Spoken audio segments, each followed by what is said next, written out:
Could Old Kingdom Egypt's caravans have crossed hundreds of miles of desert? How did the Kingdom of Kush fall? Is the Ark of the Covenant in a church in Ethiopia today? As you're going to see, these three empires definitely deserve a little bit more attention and are worth digging into. So first up is the Kingdom of Yam, which was probably at the height of its power around the 23rd century BC. It's hard to say for sure because we just don't know that much about it. Scholars are still arguing over the exact location of the Kingdom of Yam. We do know that it was a trading partner of ancient Egypt, and it was also a possible rival. It's hard to say where it actually was located. Scholars have a couple ideas, although they haven't been able to pin down the precise location of Yam. But here's what we do know about the ancient Kingdom of Yam, and much of it's going to come from an inscription on the tomb of an Egyptian governor named Harkhuf.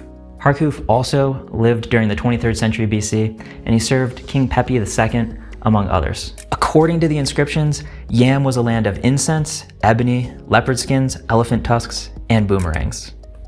The Kingdom of Yam was probably a large but poorly defined kingdom, and that's because it is populated, we think, primarily by semi-nomadic pastoralists. That former governor of ancient Egypt claims to have made 7-month-long journeys with 300 donkey-long caravans. Despite that, they believed that the Kingdom of Yam was probably somewhere in Upper Nubia, south of Egypt in what is now present-day Sudan. That rules out a whole bunch of Western locations, or so we thought. But in 2007, a hieroglyphic inscription mentioning the Kingdom of Yam was found near the border of Libya and Egypt. That's over 700 kilometers or 430 miles southwest of the Nile River. The location of that inscription would seem to suggest a totally different location than previously imagined for the Kingdom of Yam. It seems like maybe the Kingdom of Yam was in what is now northern Chad or what is now eastern Libya. The discovery of that hieroglyphic inscription might mean a much more extensive trade network between ancient Egypt and the Sahara Desert than we previously imagined. And it could mean that the actual location of the Kingdom of Yam is closer to being discovered than ever before. If the exact location of the Kingdom of Yam were to be found, it would mean a fantastic amount of insight into the trading practices of Old Kingdom Egypt. Next up, we're going to talk about the ancient Kingdom of Kush.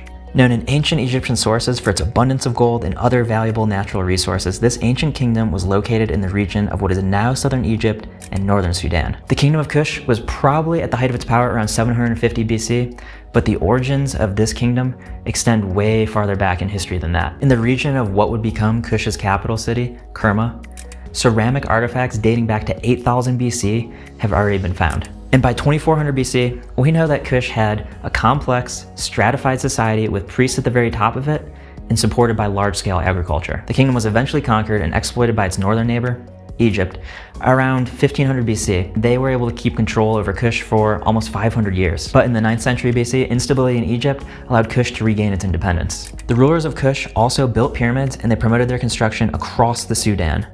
Kush had its own language, although they did use Egyptian hieroglyphs.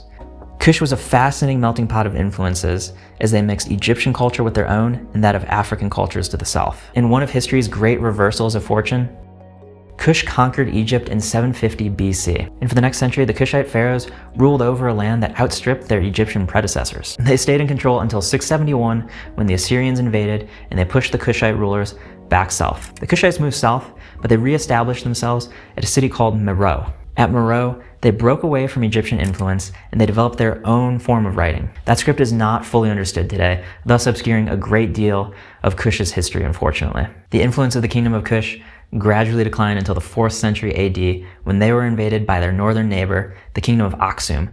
Aksum was at the height of its power from roughly 100 AD until 600 AD. It's located in what is now Eritrea and Ethiopia. At that time, a Persian prophet named Mani made a list of the 4 most powerful empires in the world. His list?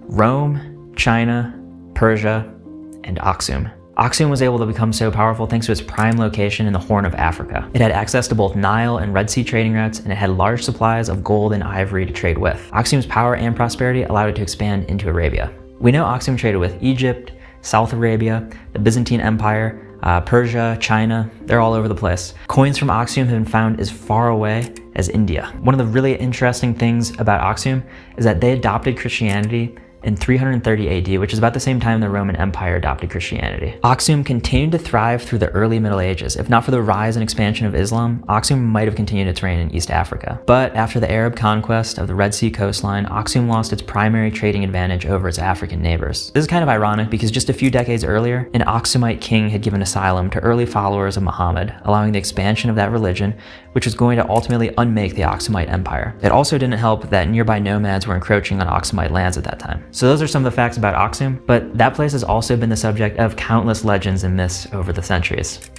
Aksum has been believed to have been the home of the mythical medieval king, Prester John. It's also been cited as the lost kingdom of the biblical Queen of Sheba. It's home to an artifact that closely resembles the Ark of the Covenant. The Ark of Egypt is still in Aksum, now under control of the Ethiopian Orthodox Church, but not even the head of the Ethiopian Church is allowed to see the Ark. Ethiopians believe the Ark was brought there for safekeeping before the time of Jesus Christ.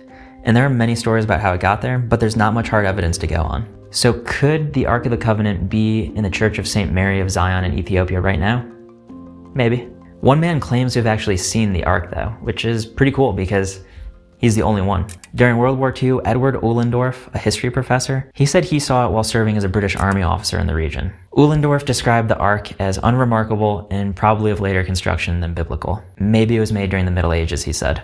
Sadly, Aksum and Ethiopia aren't in the news for their amazing antiquities or fascinating history, but for the ongoing civil war in the Tigray region and the tragic killings which happened at Aksum last year. So sorry for ending on kind of a more downbeat note, but I felt like it had to be mentioned since we're talking about Aksum, the Church of St. Mary of Zion, and the Ark of the Covenant or the Ark of Egypt, depending on how skeptical you are about those claims. In the video description below, I'm gonna put links to a whole bunch of articles and sources so you can take a look at some of the same materials that I did, and then you can draw your own conclusions about whether the Ark of the Covenant is in a church in Ethiopia right now. That's it for me. My name is Jay. Thank you so much for stopping by, and I'll see you next time.